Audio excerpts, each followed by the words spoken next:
अस्सलाम वालेकुम, welcome back to my channel. कैसे हैं आप सब? उम्मीद है खैरियत से होंगे, मज़े में होंगे। तो आज का मैं अपने दिन का आगाज़ आलू के पराठों के साथ कर रही हूँ। आज मैंने आलू के पराठे बनाए थे बच्चों की फ़रमाइश पर और इसकी तैयारी मैंने रात को ही कर ली थी, तो सुबह जल्दी-जल्दी ईज़िली मेरे पराठे तैयार हो गए थे। साथ में मैंने चाय ली थी। उसके बाद रोज़मर्रा के कामों की तरफ चल गए। सबसे पहले मैं अपने दिन का आगाज़ करती हूँ अपने रूम की बेडशीट सही करने से। जब मैं बेडशीट सही कर देती हूँ, रूम अरेंज कर लेती हूँ, तो आधा काम तो तभी कंप्लीट हो जाता है। घर बिल्कुल नीट एंड क्लीन लगने लग जाता है। तो उठते साथ सबसे पहले रूम की जो बेडशीट है ना, वो आप ठीक किया करें। तो मैं अपने दिन का आगाज़ इसी तरह से करती हूँ। बेडरूम नीट एंड क्लीन करने के बाद मैंने सबसे पहले आज अपने बेडरूम का वॉशरूम वॉश किया था। वॉशरूम जो है वो किस तरीके से मैं वॉश करती हूँ, ये एक मेरी बहुत ही मोटिवेशनल वीडियो है और बहुत आपके लिए हेल्पफुल टिप्स हैं उसमें। तो आगे चल के वो मैं आपके साथ ज़रूर शेयर करूँगी। अभी फ़िलहाल मैं आपके साथ लंच की रेसिपी शेयर कर रही हूँ। लंच में आज मैंने चिकन शाशलिक बनाया था और मैंने किस तरीके से बनाया था, चलते हैं रेसिपी की तरफ। सबसे पहले मैंने राइस जो हैं वो बॉयल करके रख लिए थे, क्योंकि एग फ्राइड राइस भी इसके साथ बनने जा रहे थे। और दूसरी साइड पे मैंने चिकन को मैरिनेट करके रखा था।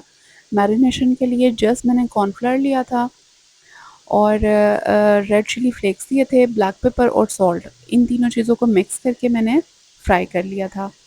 और चिकन यहाँ पर मैंने बोनलेस लिया था और उसके बाद मैंने इसको फ्राई करके तो एक साइड पर रख दिया था। और फ्राई मैंने इतना किया था कि गोल्डन ब्राउन हो जाए और चिकन जो है वो तकरीबन 90% जो है वो कुक हो जाए। इसकी अगर आप फुल वीडियो वॉच करना चाहते हैं तो वो मेरे यूट्यूब चैनल पर ही है। मैंने चिकन शाशली की सेपरेट जो है वो रेसिपी बहुत डिटेल में जो इस पे अपलोड की हुई है, वो आप देख सकते हैं। फिर मैंने एक पतीली ली, उसमें मैंने ऑयल ऐड किया। ऑयल ऐड करके उसमें थोड़ा-सा गार्लिक चॉप करके उसमें ऐड कर दिया और जो मैंने चिकन को फ्राई किया था मैरिनेट करके, वो चिकन जो है वो मैंने इसमें ऐड कर दिया।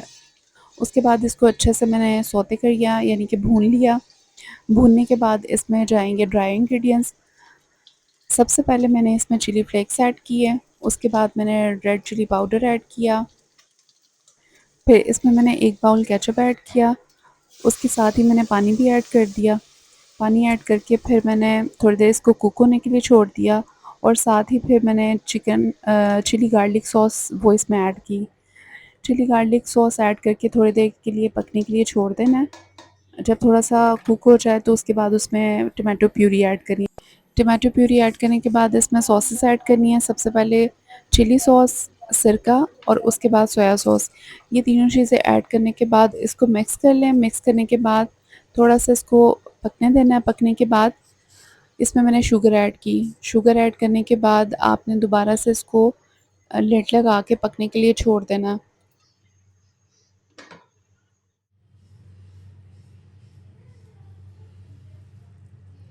आफ्टर 10 मिनट्स चिकन काफ़ी टेंडर हो गया था और मिक्सचर जो है वो भी काफ़ी थिक हो गया हुआ था। तो अब इसमें वेजिटेबल्स ऐड करनी है। वेजिटेबल्स जो हैं वो मैंने कट करके पहले से रखी हुई थी, शिमला मिर्च और कैरट। इसमें अनियन भी ऐड कर सकते हैं। वेजेस जो हैं वो अपनी मर्ज़ी से जो मर्ज़ी आप ऐड कर सकते हैं। लेकिन मैं ये 2 ही वेजेस ऐड करती हूँ। मेरे बच्चों को सिर्फ़ यही वेजेस पसंद है।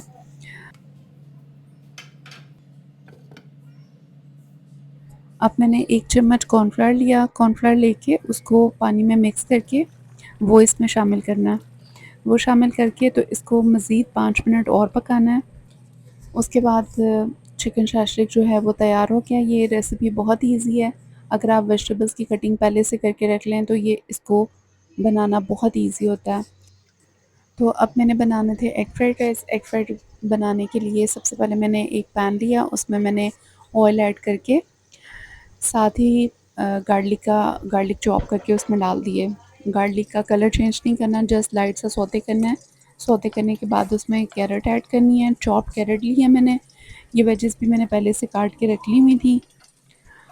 कैरट को ऐड करके अच्छे से इसको सौते करना है। कैरट थोड़ी सी हार्ड होती है तो इसको थोड़ा सबसे पहले ऐड करना है। इसको ऐड करके जस्ट 2-3 मिनट्स जो है वो इसको सौते करना है। उसके बाद इसमें चिकन पाउडर ऐड करना है। चिकन पाउडर के बाद ब्लैक पेपर, ब्लैक पेपर के साथ ही सॉल्ट ऐड कर दें। ये तीनों चीज़ें ऐड करके इसको अच्छे से मिक्स कर लें। मिक्स करने के बाद इसमें जाएगी शिमला मिर्च। शिमला मिर्च ऐड करके मैंने इसको सौते कर लिया जस्ट 1 मिनट के लिए। उसके बाद साथ ही इसमें बंद गोभी ऐड करनी है। ये सब चीज़ें आपने फाइनली चॉप करनी है और बंद गोभी ऐड करके आपने बहुत ज़्यादा इसकी मिक्सिंग नहीं करनी, जस्ट लाइट सा आपने मिक्स करना है 1 मिनट के लिए और साथ ही आपने इसमें राइस ऐड कर देने हैं। जो राइस मैंने बॉयल करके पहले से रखे हुए थे, राइस फुल कुक नहीं करने हैं, 90% आपने कुक करने हैं, उसके बाद उसको बॉयल करके रख लेना है। अब इसमें इसको मैं सिर्फ वेजिटेबल्स की मिक्सिंग कर रही हूँ। मिक्सिंग करने के बाद मैंने इसमें राइस ऐड कर देने हैं और राइस ऐड करके सब वेजिस को अच्छी तरह से राइस में मिक्स करना है।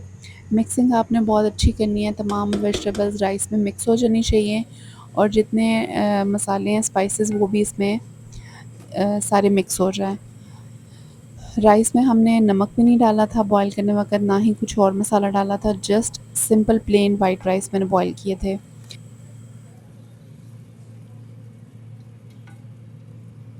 अब इसकी मिक्सिंग मैंने कर ली थी, इसके बाद इसमें ब्लैक पेपर ऐड करूँगी मैं।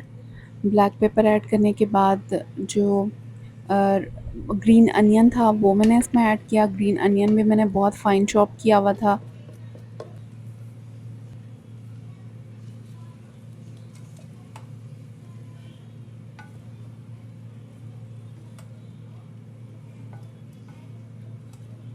स्प्रिंग अनियन इसमें ऐड करके मैंने इसको बहुत अच्छे से मिक्स किया। आप इसको ग्रीन अनियन भी कह सकते हैं, स्प्रिंग अनियन भी कह सकते हैं। उसके बाद इसमें मैंने सोया सॉस ऐड की, सिरका ऐड किया और साथ ही मैंने चिली सॉस ऐड की।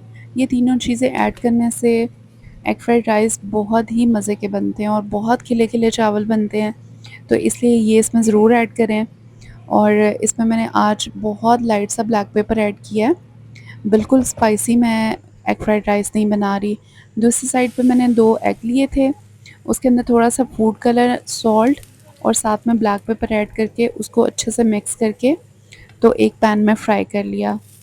फ्राई करके इसको स्क्रम्बल बनाकर, तो स्क्रम्बल करके तो फिर मैंने जो एग फ्राइड राइस थे उसके ऊपर ये सारा लेयर में लगा दिया था। फर्स्ट लेयर में ये मैंने लगा के फिर इसको दोबारा से मिक्स करके और दम पर रख दिए राइस। तो एग फ्राइड राइस जो हैं वो माशाल्लाह बहुत ही प्यारे तैयार हो गए थे।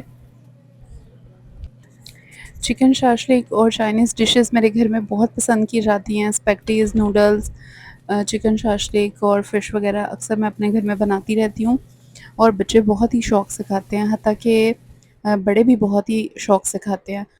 तो अगर आप मेरी रेसिपीज़ को फ़ॉलो करेंगे और ये चीज़ें आप घर पे खुद भी बना सकते हैं और बिल्कुल रेस्टोरेंट स्टाइल में मैं ये चीज़ें जो है वो घर में बनाती हूँ। आप अपने बच्चों के लिए हाइजीन फूड घर में ही बना सकते हैं, मेरी रेसिपीज़ को फ़ॉलो करते हुए। तो लाज़मी आप ये चीज़ें ट्राई किया करें और मुझे फ़ीडबैक भी दिया करें। तो अब मैं इसको डिश आउट कर रही हूँ और सर्व करके आपको इसका फ़ाइनल लुक दिखाती हूँ। माशाल्लाह बहुत ही प्यारी लुक आ रही थी। राइस देखिए कितने ज़बरदस्त खिले हुए हैं और चिकन शाशलिक तो बहुत ही मज़े का था और इतनी प्यारी खुशबू आ रही थी, पता चल रहा था कि बहुत ही अच्छी ज़बरदस्त किस्म की डिश घर में तैयार हुई है। आप भी अपने बच्चों के लिए, अपने गेस्ट के लिए घर पे ही ये बहुत ही हाइजीन फूड बना सकते हैं। तैयार करें, मेरी रेसिपी को फ़ॉलो करते हुए और मुझे फ़ीडबैक ज़रूर दीजिएगा। तो ये थी इसकी फ़ाइनल लुक, इसकी प्रेज़ेंटेशन मैंने अच्छे से कर दी थी। ये जस्ट जो प्लेटर था वो मैंने आपको दिखाने के लिए बनाया था। उसके बाद जब बच्चे स्कूल से आ गए थे, तो फिर हमने खाना खाया था और अल्हम्दुलिल्लाह सब बहुत हैप्पी थे। तो चलते हैं वॉशरूम की सफाई की तरफ कुछ टिप्स एंड हैक्स के साथ। इस तरह से आपका वॉशरूम धोना बहुत ही आसान हो जाएगा। मैं जिस तरीके से वॉशरूम को साफ़ करती हूँ, वो मेथड आज मैं आपके साथ शेयर कर रही हूँ। सबसे पहले वॉशरूम में मैंने अपने वॉश बेसिन को साफ़ किया। इसके लिए मैंने जो है वो विम का यूज़ किया था। वॉशरूम मैं ज़्यादातर विम से ही वॉश करती हूँ, हार्पिक वगैरह मैं यूज़ नहीं करती, क्योंकि जो हमारी टाइल्स होती हैं वॉशरूम की, उसमें जो है वो उसकी खूबसूरती, उसकी शाइन जो है वो ख़त्म हो जाती है अगर हम हार्पिक यूज़ करें। तो फ्लोर पे तो मैं बिल्कुल भी हार्पिक यूज़ नहीं करती। हत्ता कि मैं कमोड सीट जो होती है ना, उसके ऊपर भी हार्पिक यूज़ नहीं करती।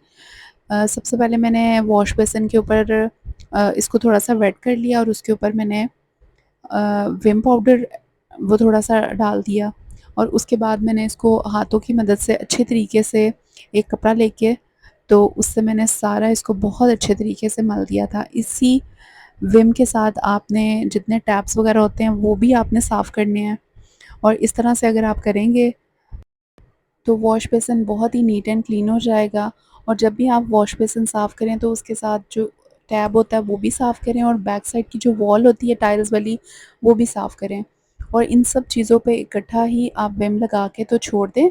थोड़ी देर के लिए विम लगा के अगर आप छोड़ देंगे तो ज़्यादा नीट एंड क्लीन हो जाएगा, बहुत ज़्यादा आपको रगड़ने की ज़रूरत नहीं पड़ेगी। और इस तरह से अब मैं सारे वॉश बेसिन के ऊपर टैप पर और बैक वॉल पे सारा विम लगाकर नीचे वाली साइड पे जो बेसिन होता है उस साइड पे भी आपने सारा लगाना है और जहाँ से बेसिन में पानी आता है वो वाले जो टैप्स हैं उसके ऊपर भी ज़रूर लगाना है। वॉश बेसिन आपके वॉशरूम का एक बहुत मेन पार्ट होता है जिसको हम एनी टाइम जो है वो यूज़ करते हैं। बच्चे जो हैं इसको काफ़ी ज़्यादा रफ़ यूज़ करते हैं, लेकिन अगर आपने इसको अच्छे तरीके से साफ़ किया होगा तो बच्चों के हाथ भी साफ़ रहेंगे और इस तरह से जर्म्स वगैरह नहीं फैलते। तो अगर हम गंदे टैप्स को इसी तरह हाथों से खोलेंगे, बंद करेंगे, तो वो सारे जर्म्स बच्चों में कन्वर्ट होंगे। तो इस चीज़ के लिए आपको जो है वो इसकी रेगुलर तौर पे इसकी सफाई करनी चाहिए। मैं भी इसको रेगुलर ही साफ़ करती हूँ। अच्छा उसके बाद जो है सेकंड जो काम करना होता है वॉशरूम में जितने आपने जो टूथब्रश होल्डर्स होते हैं, टूथपेस्ट होल्डर होते हैं और जितनी आपकी शैम्पू एक्सेसरीज़ वगैरह जो वॉशरूम में यूज़ होती हैं, उन सब चीज़ों को वॉश करना होता है। ये सब छोटे-छोटे काम जो हैं पहले आप कर लें, ये एक बहुत ही ज़बरदस्त टिप है कि ये चीज़ें आप पहले कर लें, फिर आपका वॉशरूम धोना बहुत आसान हो जाएगा और इस तरीके से अगर आप अपना काम कंप्लीट करेंगे तो काम जल्दी भी हो जाएगा और आसानी भी पैदा हो जाएगी। और जो फ्लोरिंग होती है वो जस्ट लास्ट में करते हैं, फ्लोरिंग आपने पहले कभी भी नहीं करनी, पहले आप दूसरे काम कर लें। अब हमारी एक शेल्फ रैक होती है जिस पे हम जो एक्सेसरीज़ होते हैं वो रखते हैं। जो हमारी वॉशरूम की जितनी भी प्रोडक्टिव आइटम्स होती हैं वो रखते हैं और साथ में टूथब्रश वगैरह होल्डर जो होता है वो रखते हैं। तो उसको अच्छे तरीके से आप इसी विम के साथ साफ़ कर लें और उसके बाद मेन मिरर है। अगर मिरर आपका नीट एंड क्लीन नहीं होगा तो आपका वॉशरूम कभी भी नीट एंड क्लीन नहीं लगेगा। तो मिरर को साफ़ करना बहुत ज़रूरी है। इसलिए इसके ऊपर भी मैं इसी तरीके से विम लगा के तो उसको अच्छे से साफ़ कर लेती हूँ। मैं कभी भी लिक्विड वगैरह यूज़ नहीं करती हूँ। उससे ये होता है कि जो मिरर होता है वो बहुत ज़्यादा नीट एंड क्लीन नहीं लगता। अब बारी आती थी वो चीज़ जिसमें हम डेली बेस पे यूज़ करते हैं और वो बहुत मस्ट होती है। हर वॉशरूम में ज़रूर होती है क्योंकि इसका इस्तेमाल वॉशरूम में बहुत ज़्यादा होता है। नहाने के लिए ये जो है वो यूज़ होता है डेली बेस पे। मैंने अपने वॉशरूम में बाल्टी रखी हुई है, साथ में डोंगा रखा हुआ है और एक चौंकी रखी हुई है। तो स्टूल टाइप की काफ़ी अच्छी-सी मैंने चौंकी रखी हुई है। तो उसपे ये होता है कि ईज़िली सब बैठ सकते हैं, स्लिपी नहीं होती है। तो अब मैंने बाल्टी को, डोंगे को बहुत अच्छे तरीके से साफ़ किया और उसके बाद मैंने जो स्टूल होता है, जो चौंकी होती है, उसको भी मैंने बहुत अच्छे तरीके से साफ़ करना है। इन सब चीज़ों पे विम लगाना बहुत ज़रूरी है। अगर आप चाहें तो आप हार्पिक का भी यूज़ कर सकते हैं। जो रेड कलर का एक हार्पिक आता है, वो भी आप यूज़ कर सकते हैं। उससे भी इसकी सफाई बहुत अच्छी होती है। जब बाल्टी वगैरह बहुत गंदी होती है ना, तो तब मैं वो वाला हार्पिक यूज़ करती हूँ। अभी कुछ ज़्यादा ख़ास गंदी नहीं थी, मैंने कुछ दिन पहले ही वॉश किया था, तो इसलिए मैंने आज विम ही इसको लगा दिया था। तो अगर आपके पास रेड वाला हार्पिक अवेलेबल हो, तो आप वो भी यूज़ कर सकते हैं। उससे इसकी बहुत अच्छी सफाई होती है, लेकिन आपको वो यूज़ करने से पहले ग्लव्स पहनना बहुत ज़रूरी है।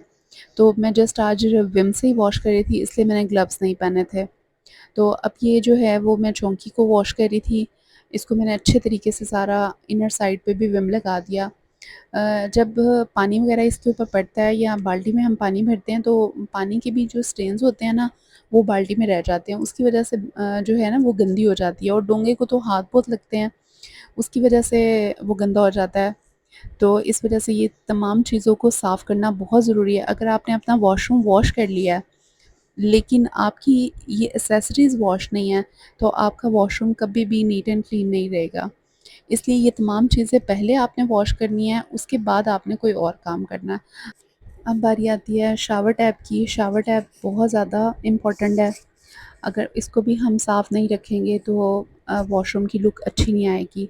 और अगर आप इस तरह से डेली बेस पे या 2-3 दिन बाद या वीक में एक दफ़ा भी एटलीस्ट अगर आप ये शावर टैप को वॉश करते हैं अच्छे तरीके से साबुन लगाकर, जो भी आप सर्फ़ वगैरह यूज़ कर रहे हैं या विम लगा रहे हैं या कोई लिक्विड सोप लगा रहे हैं, तो तब ये नीट एंड क्लीन रहेगा और इस पर कभी भी ज़ंग नहीं लगेगा। अगर आप इसको ऐसे ही छोड़ देंगे, इसको इसकी सफाई नहीं रखेंगे, तो ये हमेशा से जो है ना वो इसके ऊपर ज़ंग लग जाएगा।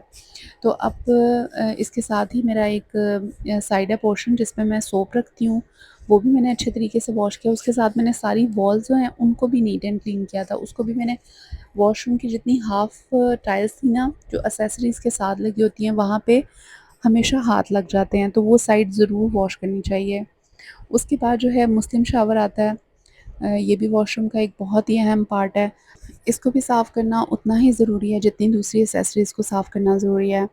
लास्ट में जो है वो मैं कमोड सीट को साफ़ करती हूँ और इसके बाद जो कमोड सीट का जो टैब होता है उसको भी मैं साफ़ करती हूँ और साथ में इसको पहले अच्छे तरीके से मैं कपड़े से ऊपर वाली साइड से साफ़ कर लेती हूँ विम लगा के, और उसके बाद इनर साइड पे जो है वो विम लगा के उसको ब्रश से साफ़ करती हूँ।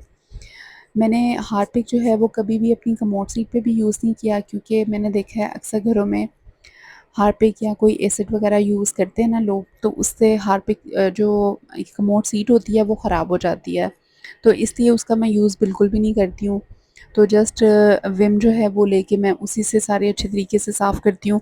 अब जितनी मेरी वॉशरूम की एक्सेसरीज़ थी ना और टैप्स थे वो सब अच्छे तरीके से साफ़ हो गए हुए थे, तो अब मैंने सबको बारी-बारी पानी से अच्छे तरीके से वॉश कर लिया और इसको हाथों से मल के मैंने वॉश किया था, ताकि जो विम के स्टेन है वो भी ख़त्म हो जाएँ और बहुत नीट एंड क्लीन एक अच्छी-सी शाइन भी आ जाए।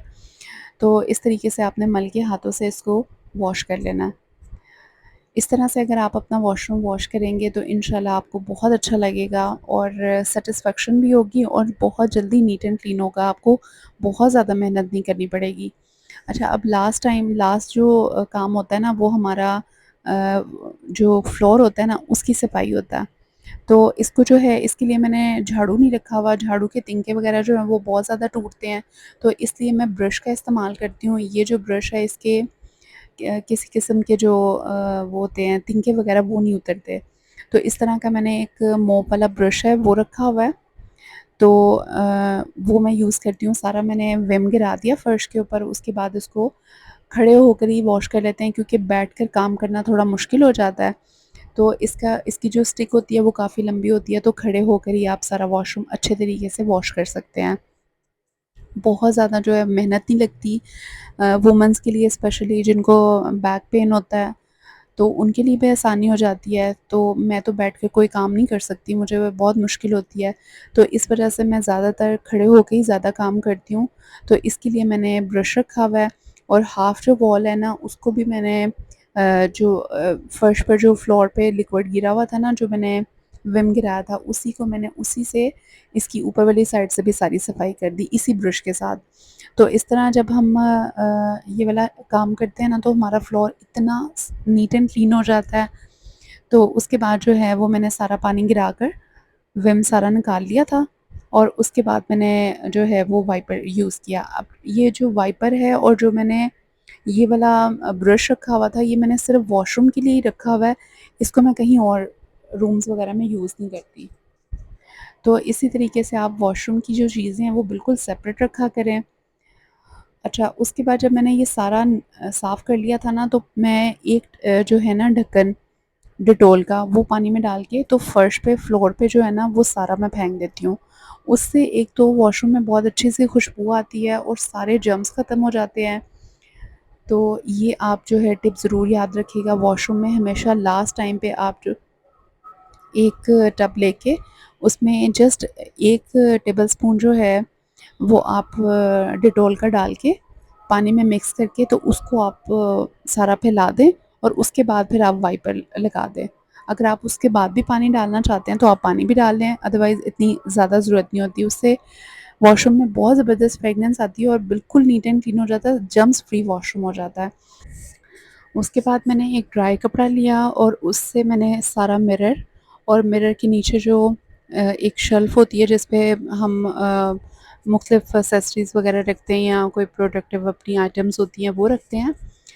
तो वो जो है वो अच्छे तरीके से ड्राई कपड़े के साथ एक मैंने रुमाल लिया था उससे अच्छी तरह तरीके से इसको ड्राई कर लेना है। अच्छा, अब मिरर जो है वो बहुत नीट एंड क्लीन साफ़ हो गया था, बहुत अच्छी लुक दे रहा था। उसके बाद मैंने उसी कपड़े को वेट किया, वेट करके जितने स्विच वग़ैरह वॉशरूम में लगे हुए थे ना, उन सब स्विचेज़ को इस वेट कपड़े से साफ़ कर लिया। और फिर मैंने इसी कपड़े से वॉशरूम की सारी टाइल्स को, तमाम वॉल्स को अच्छे तरीके से मैंने साफ़ कर लिया और लास्ट में जो है वो मैंने टॉवल स्टैंड था उसको भी इसी वेट कपड़े से साफ़ किया। फिर मैंने जो फ्लोर था उसके ऊपर भी ड्राई कपड़ा यूज़ किया था, उससे मैंने पूरा वॉशरूम बिल्कुल ड्राई कर दिया था। उससे वॉशरूम जो है नीट एंड क्लीन बिल्कुल लगने लग जाता है। वॉशरूम कभी भी मेरा वेट नहीं होता, मैं हमेशा अपना वॉशरूम बिल्कुल ड्राई रखती हूँ। तो इसी तरीके से आप भी अपने वॉशरूम को खुद अपने हाथों से इसी तरीके से साफ़ किया करें और जितनी मैंने आपको टिप्स बताई हैं उनको ज़रूर याद रखिएगा। ये छोटी-छोटी ट्रिक्स होती हैं, छोटे-छोटे टिप्स और हैक्स होते हैं जिनको यूज़ करते हुए आप बहुत जल्दी अपने वॉशरूम को नीट एंड क्लीन कर सकते हैं। तो आई होप आज का व्लॉग आपके लिए हेल्पफुल होगा, इन्फॉर्मेटिव होगा।